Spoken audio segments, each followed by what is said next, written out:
Australian sailors have now been confirmed being aboard that nuclear submarine that hit an Iranian warship. Why anyone would be concerned about that is beyond me, but there's some crazy debate about that now drags us into the conflict. What rubbish. President Donald Trump even today claiming the Iranian Navy itself has been so badly crippled, Donald Trump says 24 ships have been sunk.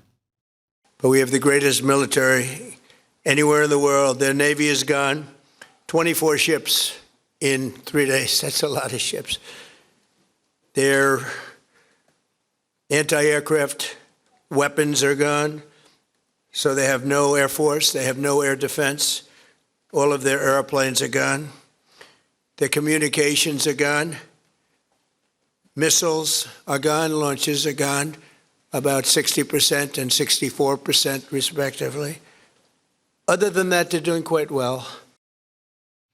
And then the Secretary of War, Pete Hegseth, in another briefing, warned the Iranians to not start thinking they can simply wait or outlast the US. He pledged that they, the Americans, would go on as long as they need to. Iran cannot outlast us. We're going to ensure, through violence of action and our offensive capabilities and our defensive capabilities, as I said, that we set the tone and the tempo of this fight. That's why stories and speculation about different things that try to make it look like we're limited in what we can do. The only limits we have in this is President Trump's desire to achieve specific effects. One aspect of the joint American-Israeli attack on Iran has been the absence of a wider coalition force, something that Australia knows only too well, going all the way back, of course, to the Iraq and Afghanistan invasions.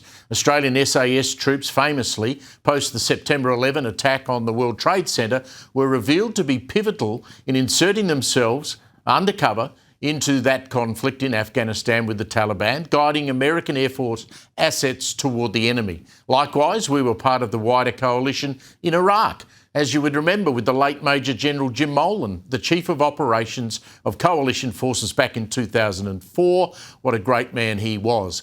This time, the Americans clearly don't seem to have asked Australia to get involved, unlike their requests to NATO countries like the UK, France and Spain. I guess that is around real estate, but that has upset Donald Trump.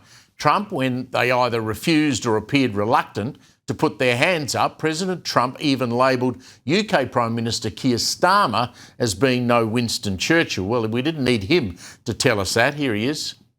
Not happy with the UK either. This is not Winston Churchill that we're dealing with. When you look at Starmer's public comments, I mean, you can't blame Donald Trump for feeling let down by the British Prime Minister. Watch this, and we. The long-standing British position is that the best way forward for the regime and the world is a negotiated settlement with Iran where they give up their nuclear ambitions.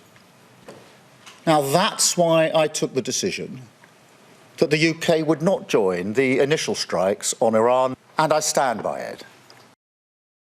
The great UK, how'd you like to be led by him? Kieran Gilbert, in an exclusive interview today with the Prime Minister, said this on Sky this morning when he was asked if he was disappointed with his friend Keir Starmer.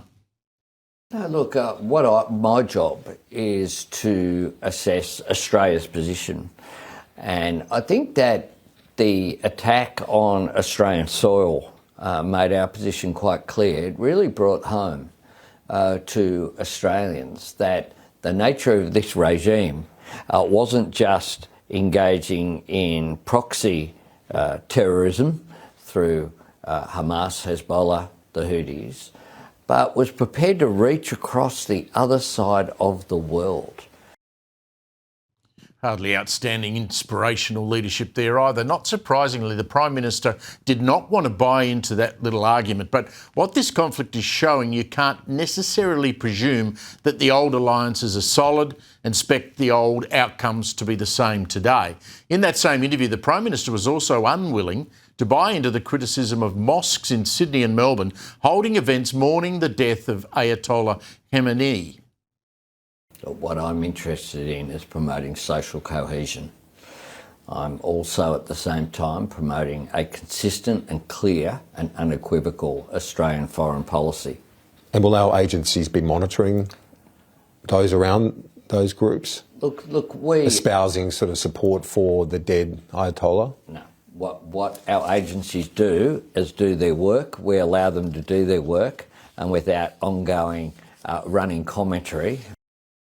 Pity he doesn't talk like Chris Minns, who said that those mosques should be banned from doing that. Prime Minister also tellingly started talking about the likely impact the war against Iran might have on energy prices, not just petrol prices, but wider energy costs of things like gas. It's going to have a massive impact economically on us too, isn't it? Look, there is no question that when you have a global event like this, it will have an economic impact. We're not immune from that. That is factored in by how long this lasts for. The way that this plays out will, of course, have an impact on supply chains as well. So we're monitoring that on a regular basis.